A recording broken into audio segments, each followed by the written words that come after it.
What's up, everybody? Brett here, and I'm back today. Going to be casting a really fun 1v1 that I did with my buddy Triari. The map is going to be gorgeous, guys. It's the Amber Bow map. This is the quest battle map, I assume, for the Amber Bow for Marcus Wolfhart. Haven't done that quest yet. That's probably the next episode in my campaign playthrough. But this battle was fun. This is one of the first multiplayer battles I've done on the new patch.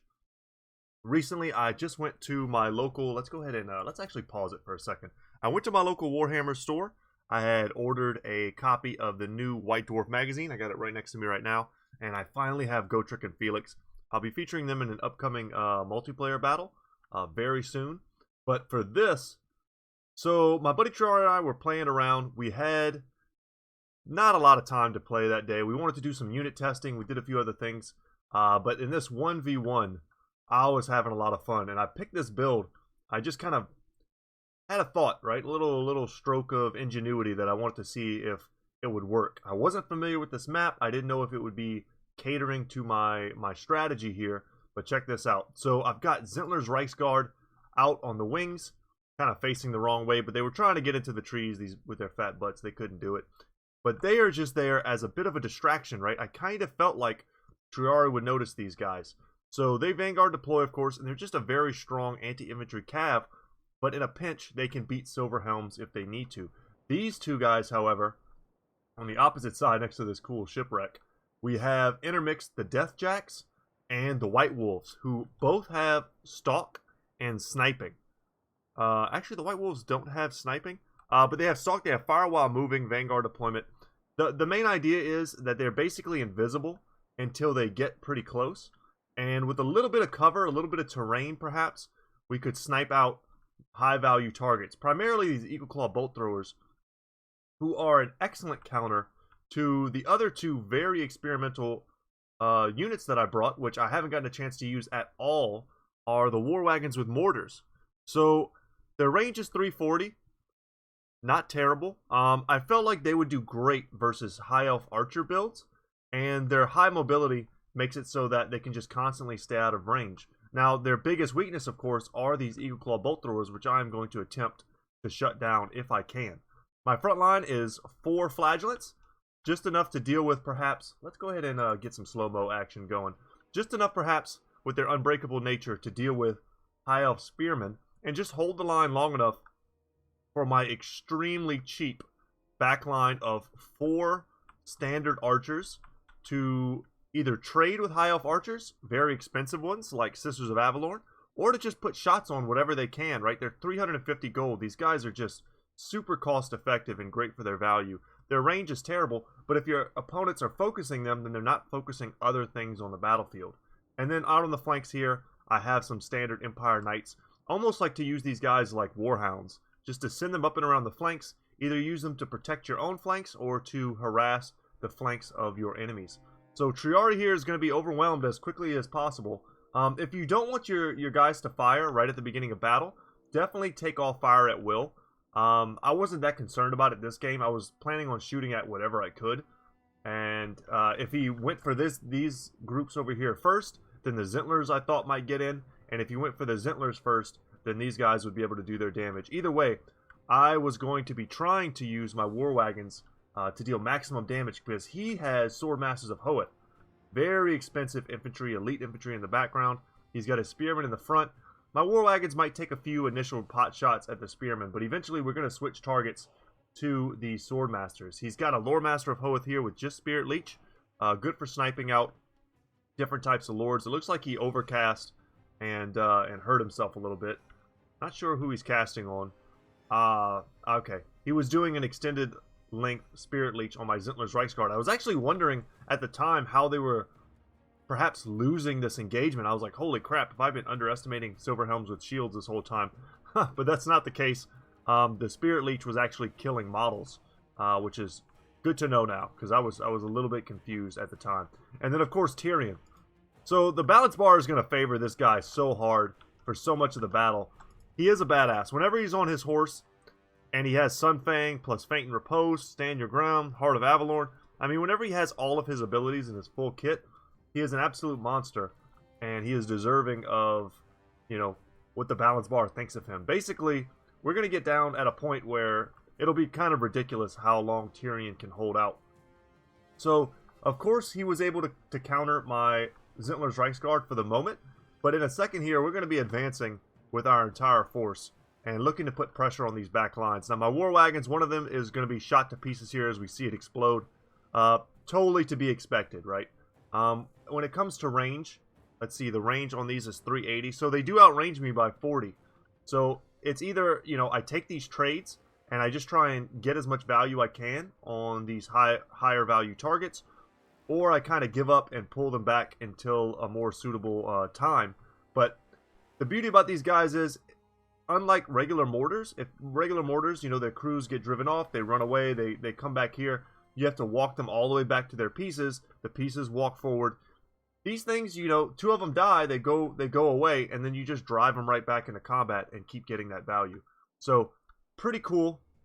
Let's see how much use I can make out of that. And another big component to this battle, and I think it's the last thing I have to talk about here, is something I thought would be very useful in this fight, considering that I don't have any real heavy punch, right? My strongest units are Vanguard deployed. They are, you know, the most DPS dealing units that I have on any side of the battlefield. I have an Empire, a General of the Empire here with Hold the Line and Stand Your Ground.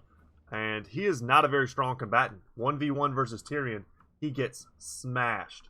So, you know, he's just there as a bit of sturdy leadership. And then the Light Wizard here with a net and Shem's Burning Gaze. So a nice cheap kit.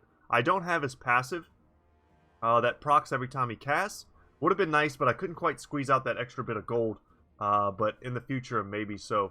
Now, another thing that's worth talking about, and I got a lot of things worth talking about because, you know, there's a lot of new stuff here, and I'm sure a lot of you guys have seen most of the new stuff at this point, but I really hadn't thought about certain things until this point. But the White Wolves here are very decent in melee. So if we try to take a look at their stats here, melee attack and melee defense are quite solid. Even weapon strength, I mean, just all the way down the line, they're not bad. It's really just their armor that keeps them from being, you know, a decent melee combatant, along the same vein as perhaps something like a Bugsman's Rangers or something like that. And when they destroy these stands, you see these Empire balloons take off into the air. So eventually the Zentler's Reichsguard are going to start grinding out the Silverhelms. They'll lose their martial prowess, and they'll start to lose that fight. Spearmen here going up against Flagellants. My mortars are still raining. At this point, we're definitely targeting...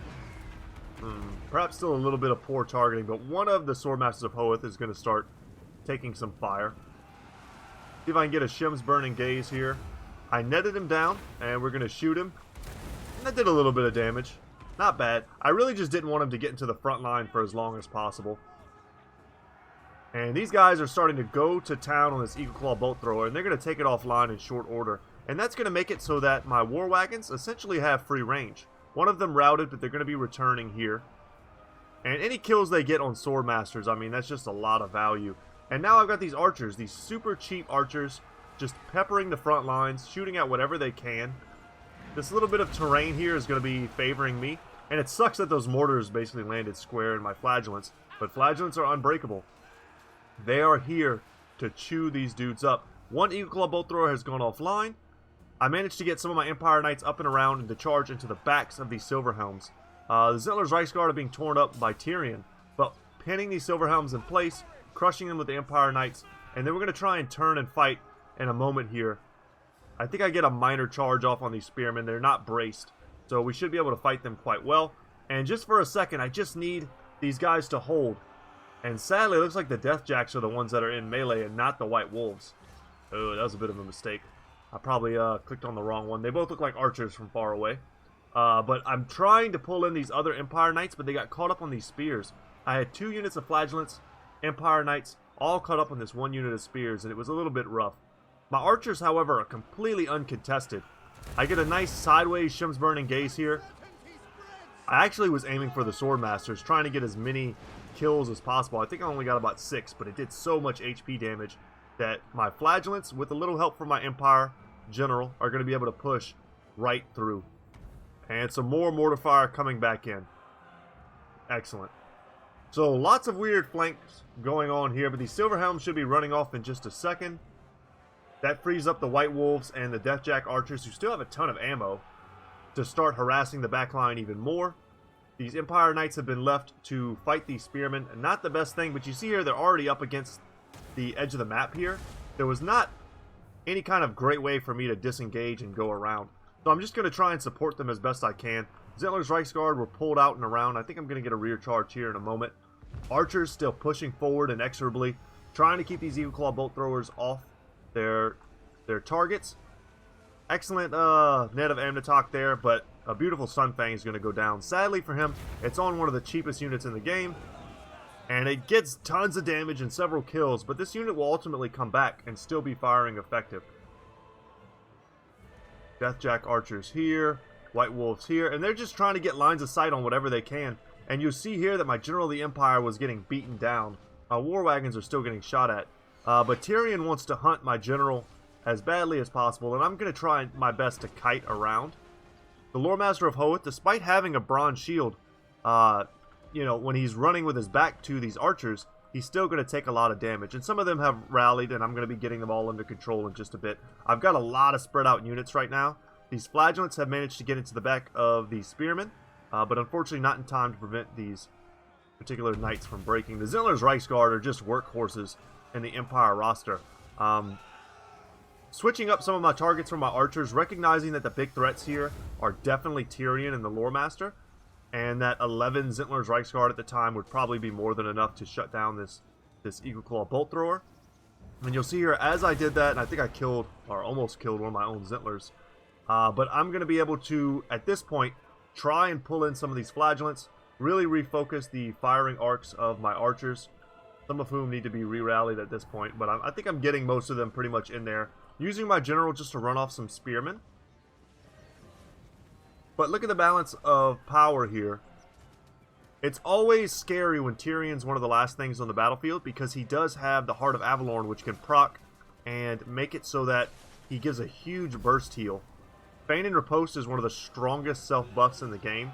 Physical resistance, melee defense, and melee attack. You see he has 101 melee attack. He basically hits whatever he swings at. Which most lords, right, it's scary when they have huge weapon strength, but, you know, like Kolek will get in there and drop his hammer, but he doesn't hit. And he'll do that 2 or 3 times, like Throg or something big and scary.